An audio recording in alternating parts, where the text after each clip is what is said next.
The Cardinals, man. The Arizona Cardinals. This is what we do. We collapse. I don't understand what it is, but for some reason, when faced with adversity, we just get smacked in the face. Don't understand why it is. Don't understand why it took the offense so long to get going. A lot of gripes with this game, and I mean a ton of gripes, because there's no way in back-to-back division games you lose by a point differential of 4. 1 to the 49ers, 3 to the Seahawks, and this is a game where we kicked the ball short on the 21-yard line. Chad Ryland made a mistake. It happens to the best of them.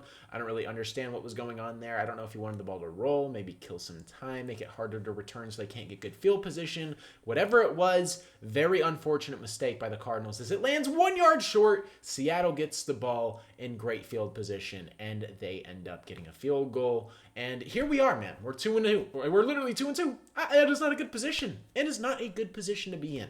But regardless of how we started this game, which was awful, we clean things up. Now, I'm going to look at this from a positive perspective before I get to the negatives. Marvin Harrison Jr.'s confidence, it's there. He actually built some confidence. As you guys saw, he caught the touchdown, took a minute, kind of just soaked it in.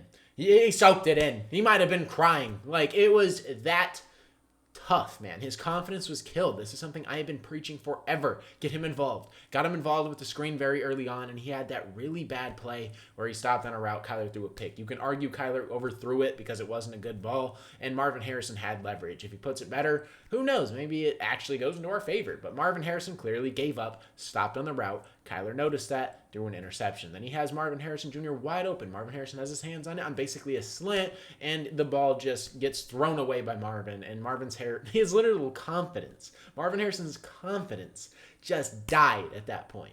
And that's not what you like from a guy who clearly wasn't confident in his play whatsoever and has not been involved. This is the number 4 overall pick. And then Kyler throws a back shoulder fade. He catches that. The touchdown grab. Let me go ahead and pull this up.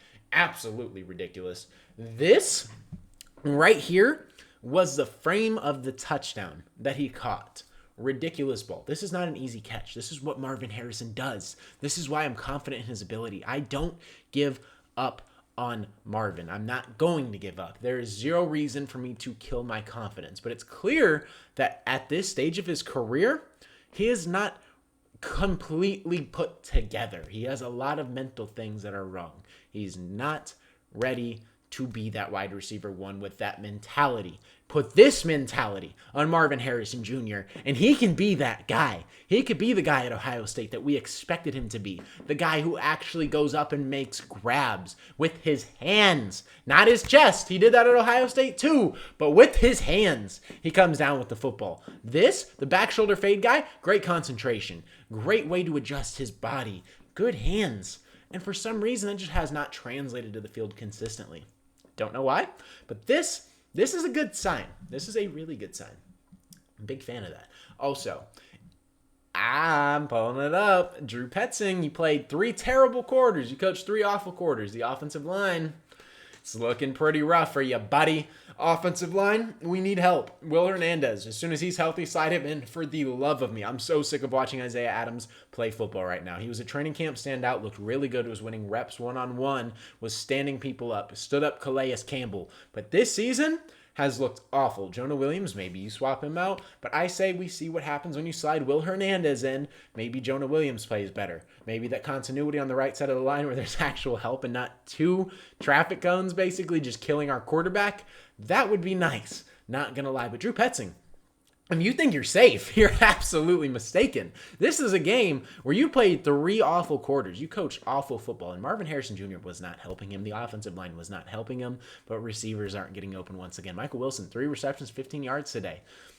What's up with that, buddy? Don't know. But the thing is, too, this would probably have to be an ownership call. This would probably be Michael Bidwell telling Gannon to pack him up, or Michael Bidwell just making the executive decision that you got to pack him up. It's hard. Who are you going to replace him with? At this point, anybody better. This is an offense you instilled, so it's very easy.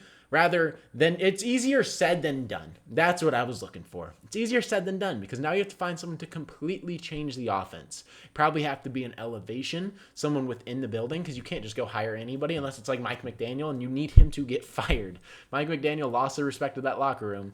So, hey, who knows, man? Anything can happen, but Drew, You're not safe. And Jonathan, if you really can't make that business decision, and you're going to stand on business for Drew Petzing, we got to look at you in the mirror. We're really going to look at you in the mirror. The Titans game, I don't think what happened in this game in the back end is enough to get Drew Petzing fired. I truly don't. I don't think you should pack him up. Let's see what happens against Tennessee. You have momentum building. Yes, we lost. Marvin Harrison Jr. clearly confident. Trey McBride clearly confident. Benson had a very solid game on 8 carries, averaging 4.4 yards a carry. We lost time of possession. We threw 2 picks, scored 20 points. It's a better outing, but we were basically stagnant until the 4th quarter. You have one good football under your belt. We play Tennessee. This is a team that has not won yet. They play the Texans on Sunday, who I think are very similar to the Cardinals. Their offensive line sucks. Their quarterback has not been fantastic. Ours has been way better, in my opinion. They also have Nico Collins, who's a better receiver than anybody we have, but Marvin Harrison Jr. is a star in my eyes, just being misutilized, doesn't have confidence. Trey McBride, basically on the same level of Nico Collins. It's like they have that offensive star, and we have good receivers. So, we're in a good position. I think we match up really well with Houston. We're on the same level. Let's see what Houston does. If Houston beats Tennessee convincingly, then the Cardinals have no excuse. Drew Petzing, you have no excuse. And if Jonathan Gannon refuses to fire him, like he said, put the eyes on me. Put the blame on me. We will. We will shift that blame to you. We will put the eyes on you. So, at the end of the day, Jonathan, if you want to keep your job, which I think should be secure, you got to make business decisions. You got to be smart with it. You can't be dumb. Stop backing somebody who is incompetent at his job for yours when you have clearly not been incompetent at yours. And Nick Rallis is coaching his butt off. This defense looks great. Calais Campbell, just ageless wonder. Josh Sweat and Baron Browning look phenomenal. And we don't even have a lot of the depth back. Darius Robinson played another solid outing. That's back-to-back weeks. He didn't grade great on PFF last week, but I think he is plugging gaps correctly these last 2 weeks. I think he looks a lot better. But the Cardinals, man, we got to freaking play consistent football. And Drew Petzing, you're not safe, buddy. You're absolutely not safe. And also, let's go ahead and pull this up. The aesthetic tonight, didn't get to go to the game. A little hot, not going to lie, because this is the only time we will ever see these jerseys, more than likely, and the only time we'll ever see that field. And it's so sexy, man. Look at this. The aesthetic, man. It is beautiful. Marvin Harrison Jr. looking drippy. That helmet, it's just eye candy, man. It is eye candy. The orange accent, the state flag, the speckle, the freaking end zones, the Cardinal at midfield. Just everything about this aesthetic I love, and I'm freaking sad it's going away. Absolutely sad it's going away. And we lost in the rivalries too, which sucks because you would like to capitalize with the win. We didn't do that. We are the America's biggest losers tonight. All eyes on us. Drew Petzing did collapse for that 4th quarter. I think he kind of saved his job a little bit.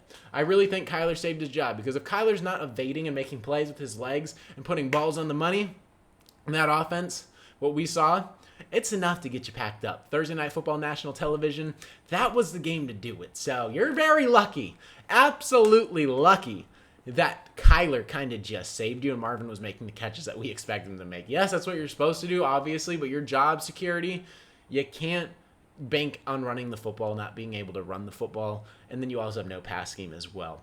Golden has called it out on PHNX podcast. I've seen the clips consistently of him saying this is not a winning offense. I couldn't agree more. For the past 2 seasons, I've been on that boat. Drew, your job is up. Jonathan, if you refuse to fire him, I think all pressure deserves to go to you as well because that is a decision that you're making and not evaluating how this team is hurting. Now we are 2-2. 2 division losses. We have 4 total division games, and we have to win at least 3 of them. At least 3 of them. We have a differential of 4. I'm not in panic mode yet. We'll see how week 5 goes. We don't play till next Sunday, but this is definitely, the flags are raised. We'll see what we do against Tennessee. I'm not confident in this offense still. The defense, I think, played another good game. A lot of people are 50-50. The defense has been a bright spot in my eyes, no matter what you can say about this team. The secondary being depleted without Garrett Williams and Will Johnson held Jackson Smith and Jigba to basically no yards until the 4th quarter. That's exceptional. Also, Mac Wilson has looked elite. Yes, Akeem Davis-Taylor has not looked fantastic. You got to finish tackles. Can't get beat in the end zone on that corner to whoever it was, their tight end, Arroyo. Can't have that happen. It just can't happen. But things happen in the NFL. Someone's bound to get scored on. Someone will get scored on in the NFL almost every single game. So it's bound to happen. I'm not worried about the defense. Offense still concerns me. We have to be better. And I feel bad because Kyler threw 2 picks this game, and I don't think either of them were on him, or at least one of them at the bare minimum. So it is what it is, man. Hopefully the confidence carries over and the Cardinals can be better. But with that being said, that is going to wrap it up. I'm not super panicky. just based on the way the game ended, but I'm not a fan of how it ended either. So you guys let me know down in the comments section below. But with that being said, that is going to wrap it up. We are on the road to 10,000 subscribers. So if you guys are NFL fans, Arizona Cardinals fans, and just love reactions, this is the perfect channel for you. But with that being said, that is going to wrap it up, man. Hopefully you guys did enjoy. It's been your boy Mythic. Peace out.